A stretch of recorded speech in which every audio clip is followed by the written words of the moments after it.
రాష్ట్రపతి ఎన్నికకు సంబంధించి కాంపిటేటివ్ ఎగ్జామ్లో ప్రశ్నలు ఈ ఎన్నికకు సంబంధించి కొన్ని ఎలా ఉంటాయో మనం తెలుసుకునే ప్రయత్నం చేద్దాం. రాష్ట్రపతి ఎన్నిక 2022లో ఇప్పుడు జరుగుతున్న ఎన్నిక ఇది 16వ రాష్ట్రపతి ఎన్నిక. కాకపోతే ఇప్పుడు ఎవరైనా వారు 15వ రాష్ట్రపతి అవుతారు.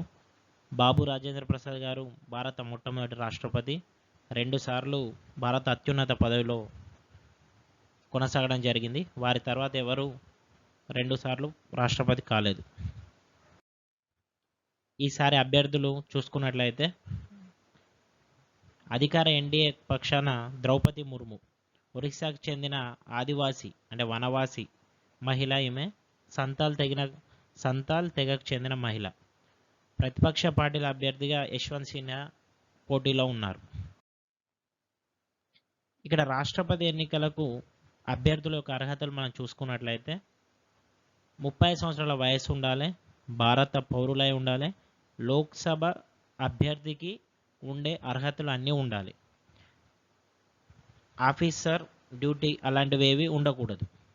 ఇక్కడ మన సింపుల్గా LOC 35 షార్ట్కట్గా గుర్తుంచుకోవచ్చు.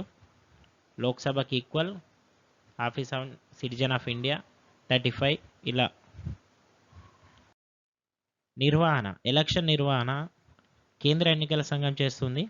ఈసారి రిటర్నింగ్ అధికారిగా ప్రమోద్ చంద్ర మోడీ రాజ్యసభ సెక్రటరీ జనరల్ గారి ఆధ్వర్యంలో రిటర్నింగ్ అధికారిగా ఈ ఎలక్షన్ జరుగుతుంది. మనకు తెలుసు ఎలక్టోరల్ కాలేజ్ ద్వారా రాష్ట్రపతిని ఎన్నుకుంటారు ఎమ్మెల్యేలు వీరందరూ. దీనిలో నోటా ఉండదు, ఎందుకంటే ఇక్కడ విప్ ఉండదు, పార్టీ యొక్క విప్ ఏముండదు. వారి సొంతంగా అభ్యర్థులకు ఓటు వేసుకోవచ్చు ఎమ్మెల్యేలు, ఎంపీలు కూడా. అయితే మనకు రాష్ట్రపతి ఎన్నికకు సంబంధించి రాజ్యాంగంలో 54వ ఆర్టికల్ మనకు తెలుస్తుంది. జమ్మూ కాశ్మీర్కు చెందిన ఎమ్మెల్యేలు ఈసారి ఓటింగ్లో పాల్గొనడం లేదు. అంటే ఇది తొలిసారి కాదు, రెండవసారి ఇది. 1992లో అక్కడ గవర్నర్ పాలన ఉండడం వల్ల కూడా జమ్మూ కాశ్మీర్ ఎమ్మెల్యేలు ఓటింగ్లో పాల్గొనలేదు.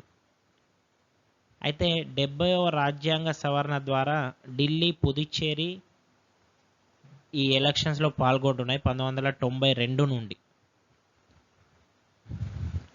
ఇది మనం కొన్ని ప్రశ్నలు.